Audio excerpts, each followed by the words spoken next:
नमस्कार प्रेक्षकांनो, मालिकेच्या पुढील भागामध्ये आपल्याला खूपच जबरदस्त असा ट्विस्ट पाहायला मिळणार आहे.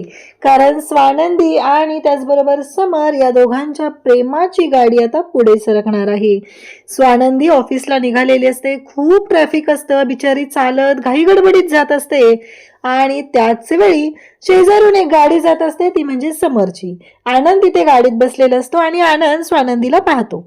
मग गाडी थोडीशी साईडला घेऊन आनंद विचारतो, तुम्ही चालत कुठे निघालात एवढ्या घाईत? तेव्हा स्वानंदी सांगते की मला ऑफिसला जायचंय, मला लेट झालेला आहे. तेव्हा आनंद म्हणतो काय? तेव्हा स्वानंदी म्हणते हो, म्हणून मी घाईत आहे. असं स्वानंदीने सांगितल्याबरोबर आनंदला आता वाटत असतं की स्वानंदी आणि समर यांचं नातं जे काय आहे ते आता मार्गावरती आलं पाहिजे आणि त्यासाठीच हे सगळे प्रयत्न सुरू असतात. मग त्याच वेळी इकडे आपल्याला पाहायला मिळतं की आता स्वानंदी घाईत निघालेली आहे, तिचं ऑफिस सुरू झालेलं आहे. कारण केशरी टूर्स अँड ट्रॅव्हल्स मध्ये तिने जॉईन केलेलं आहे ॲज अ मॅनेजर म्हणून.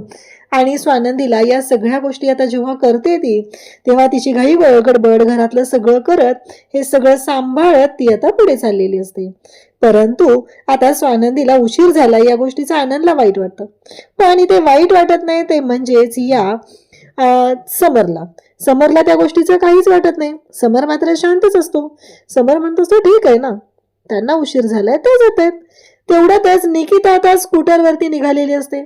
आनंद म्हणतो ए निकिता, माझी बायको, असं म्हणत आनंद तिला थांबवतो. आनंदने जेव्हा निकिताला आता थांबवलेलं आहे तेव्हा निकिता आनंदला म्हणते काय झालं?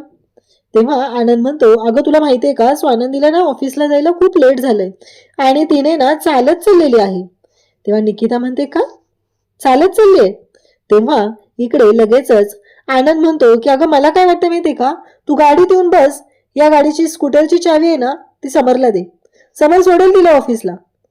समोरच्या शिट्ट्याच वाजू लागतात, समरला कळायचं बंद झालेलं असतं. हे सगळं काय आहे? आणि आनंदने हा सगळा गोंधळ काय केलाय? आणि इकडे निकिता थोडा वेळ विचार करते.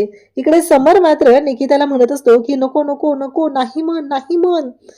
पण निकिता मात्र समरचं ऐकत नाही आणि ती म्हणते अरे वा, ब्रिलियंट आयडिया, जबरदस्त, असं म्हणत ती खुश झालेली आहे. खरं तर ही गोष्ट तिला खूप आवडलेली आहे आणि तिला पटलेलंही आहे की समर आणि स्वानंदीला एकत्र आणण्यासाठी ही आयडिया खूप छान आहे. तिच्या डोळ्यासमोर ते दिसतही आहे की समर आणि स्वानंदी दोघंही स्कूटरवरून निघालेले आहेत, दोघंही खुश आहेत, म्हणून ती त्याच्याकडे पाहते. तेव्हा मात्र ती म्हणते की वाव ब्रिलियंट, असं म्हणत तिने म्हणते की चालेल, मी आपण दोघं जाऊया. असं म्हणत त्या क्षणी ती गाडीतून उतरले, स्कूटरवरून उतरलेली आहे आणि गाडीत येऊन बसलेली आहे. आता मात्र समरला खूप राग आलेला असतो. समरला पटत नसतं. समर म्हणतो काय ग, लगेच बदललीस तू, म्हणजे लगेच त्याची बाजू घेऊ लागलीस तू, असं समर तिला सांगू लागतो. तेव्हा ती म्हणत असते की हो, कारण तिला पण ते पाहायचंय, तिला पण ते हवंय, ते म्हणजे की समर आणि स्वानंदी या दोघांनी एकत्र येणं. तिला तर डोळ्यांसमोर दिसतही आहे की समर आणि स्वानंदी दोघंही निघालेले आहेत, गाडीवरती बसून निघाले. स्वानंदीने पाठीमागं छत्री घेऊन बसलेली आहे. तिला खूप छान वाटत असतं, ती खुश असते. ती म्हणत असते की फायनली हे दोघं एकत्र येतील, हीच तर गोष्ट मला हवी आहे, असं तिच्या डोक्यात सुरू असतं आणि तिला खूप छान वाटतं. तिनं तयारही झालेली असते की चला, समर आणि स्वानंदी या दोघांना एकत्र आणण्यासाठी ही आयडिया तर कामी आलेली आहे, असं म्हणत आता समरकडे चावी दिलेली असते आणि समर मात्र आता चावी घेऊन स्कूटर घेऊन स्वानंदीच्या समोर येऊन थांबतो.